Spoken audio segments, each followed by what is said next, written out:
விக்ரமாதித்தன் கதைகள் 64. பாவம். முன்கதை சுருக்கம்.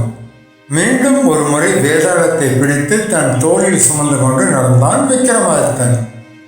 காற்று மரக்கிளைகளுக்கு இடையே விசித்திரமான ஒளிகளை எழுப்ப வேதாளம் பேசத் தொடங்கியது. பயங்கரமான இந்த இருளில் என்னையும் சுமந்து கொண்டு நடக்கிறான், உனக்கு ஒரு மர்ம கதையை சொல்கிறேன் கேள் என்று ஒரு கதையை சொல்லத் தொடங்கியது.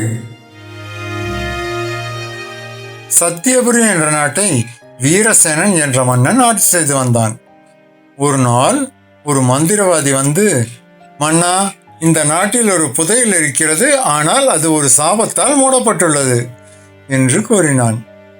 அதை தேடி மன்னன் புறப்பட்டான்.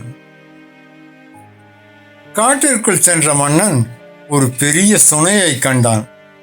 அதில் நீருக்கு அடியில் தங்கம் மின்னியது.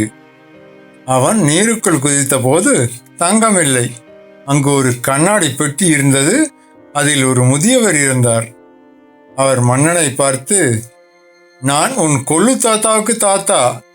இந்த புதையல் என்பது செல்வம் அல்ல, என் நினைவுகள் என்றார். மன்னன் ஏமாற்றத்துடன் வெளியே வந்தான். வெளியே வந்த மன்னனுக்கு அதிர்ச்சி காத்திருந்தது.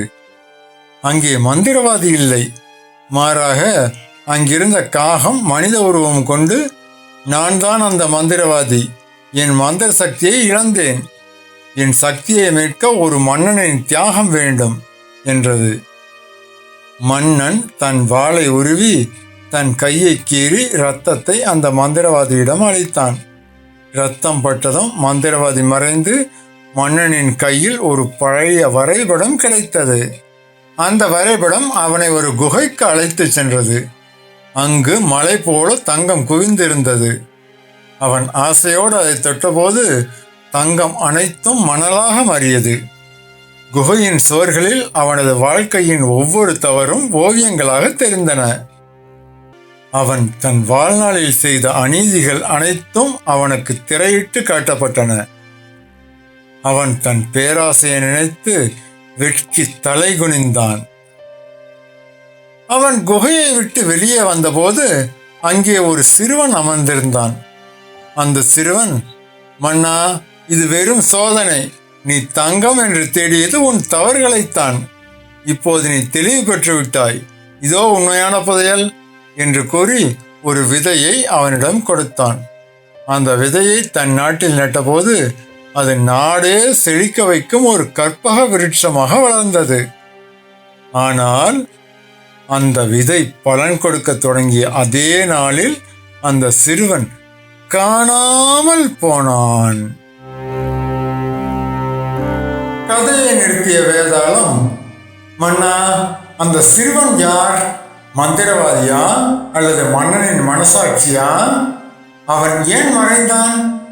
இதற்கு பதில் தெரிந்திருந்தும் நீ கூறாவிட்டால் உன் தலை சுக்குநூறாக வெடித்து சிதறும் என்றது. விக்ரமாதித்தன், வேதாளமே, அந்த சிறுவன் மந்திரவாதியும் அல்ல, மனசாட்சியும் அல்ல. அவன் மன்னனின் முந்தைய பிறவியின் பாவம். மன்னன் செய்த தியாகத்தாலும் தன் தவறுகளை உணர்ந்ததாலும் அந்த பாவம் நற்பலனாக மாறி விருட்சமாக வளர்ந்தது. பாவம் தீர்ந்தவுடன் அதன் உருவகம் மறைந்துவிட்டது என்று பதிலளித்தான். நன்றாக யோசிக்கிறாய் மன்னா. நீ சொன்னது சரியான விடை என்றாலும் நீ உன் மௌனத்தை கலைத்து விட்டு பேசிவிட்டதால் நான் உன்னிடமிருந்து தப்பிக்கிறேன் என்று கூறிவிட்டு வேதாளம் பிணமரத்தின் உச்சியை நோக்கி பறந்து சென்றது. மக்களே, இந்த கதை உங்களுக்கு பிடிச்சிருந்துச்சுன்னா இந்த சேனலுக்கு சப்ஸ்கிரைப் பண்ணுங்க, லைக் பண்ணுங்க, கமெண்ட் பண்ணுங்க. தேங்க்யூ.